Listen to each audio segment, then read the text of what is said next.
Hayi suka ngamaqhawe lawavumeli, imbeko yabo banikeni, ndithi bahlonipheni. Ukuba bekuya ngokwami ngeba ndithi imirholo yabo yenyuseleni.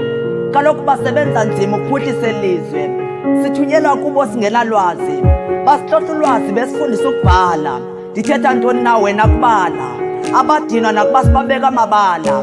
Ndithetha ngabefundisa intsapho, kuthunyelwa kubo abantwana abanezimilo ezehlukeneyo, banyamezele bezamana nokwakha ikusasa lethu.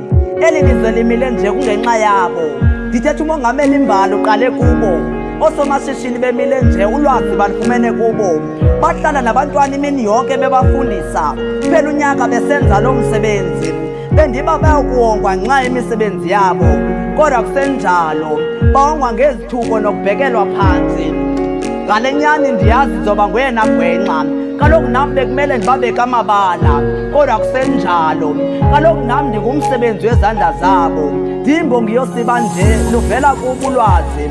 Tyhini, bhekani, iinkokheli ziyazingca, zisebenzisa ulwimi lwasemzini, nibazizele nalo lwazi.